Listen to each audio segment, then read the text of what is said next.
I Know Better. Written by Malia Girl 1314. I stare down at my son's face, feeling the first hint of hesitation. My hand shakes, a tiny tremor, but it was enough. It saw. There's a momentary flash of recognition in its eyes, and the corners of its mouth turn up just a little. It tried to hide it almost immediately, but I saw. I know better. I turn away from my son, who is not my son, tossing the shovel aside and scooping the dirt onto him with my own hands. "Daddy!" The thing who is not my son chokes out, as dirt rains down on him. "What are you doing?" It whimpers in my son's voice. "I'm scared." Tears sting my eyes, but I keep moving, dragging the dirt as fast as I can. It cakes underneath my fingernails, and I start to bleed as rocks cut my palms, but I feel nothing. "Daddy, it's hard to breathe," it cries, and for the first time, I hear it struggling. "Please, I want to go home," its words muffled. It thrashes down in the grave I've made for it, but the rope holds. "Please, I don't want to die." It sounds terrified, but I know better. I cry into the dirt, my chest heaving. The mixture of earth and salt from my tears fills my mouth. "Daddy?" it calls, and I can almost hear it smile. I grit my teeth and get to my feet, grabbing the shovel and looking down into the hole. The thing that's not my son looks up at me with wide eyes. Its face and tops of its sneakers are visible through the dirt. "Daddy, help! I want to go home," it begs, struggling to keep its head above the ground. I squeeze my eyes shut, and for a second I think I'll open them and be back in my house, sitting in front of the TV, my mouth tasting of cheap beer instead of dirt. But I know better. I begin shoveling the rest of the dirt into the grave. The thing tries to struggle, but the weight of the earth on top of it is too much. I hear it whimper as it starts to panic. "Daddy!" it screams. I give the thing that looks like my son but isn't one last look. "I'm not your daddy," I say. As I toss down the last of the dirt into the gravel, I see the thing that's not my son grinning up at me. I pack the ground hard under my boots and collapse on top of it. After my breathing begins to steady, I listen for any sounds underneath and recoil at the faint giggling I hear.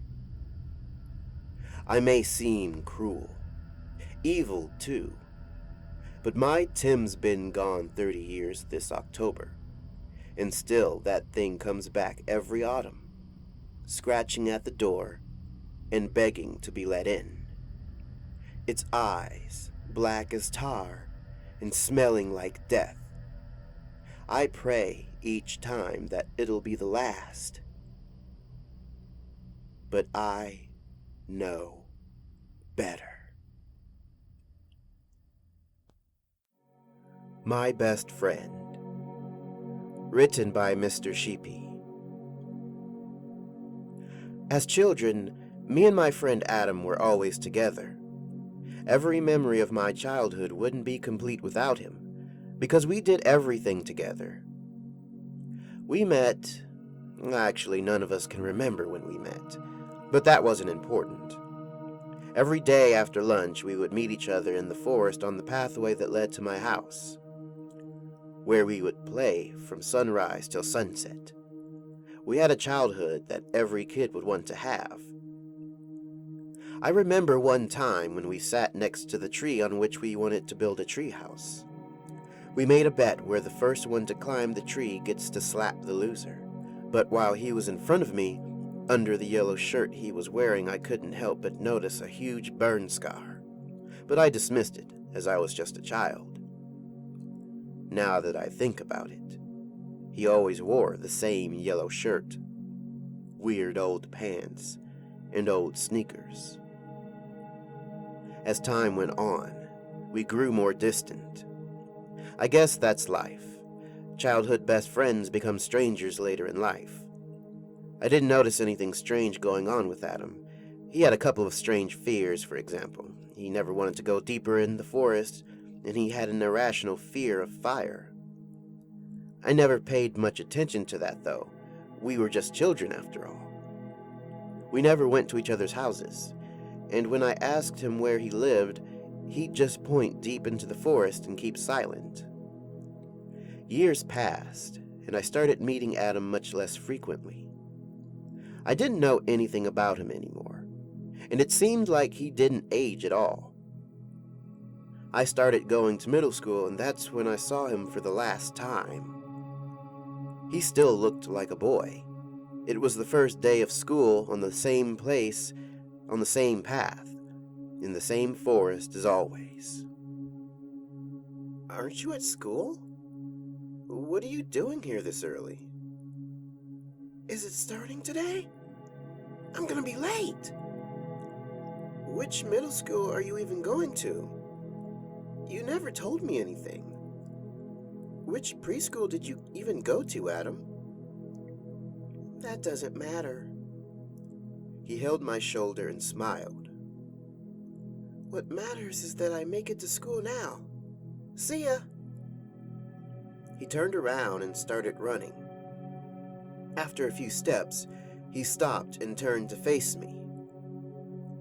"Thank you for everything, and thank you for the amazing childhood. I wish you all the best in life." After that, he took off again, and I lost him behind 2 trees. That was the last time I saw Adam. Today, I was talking to my mother and remembering the good old days. When I mentioned Adam, she looked dumbfounded and said that nobody with that name lived in the neighborhood, and that nobody ever lived in that forest. However, she told me a long time ago there was a little house in that forest where a small family once lived.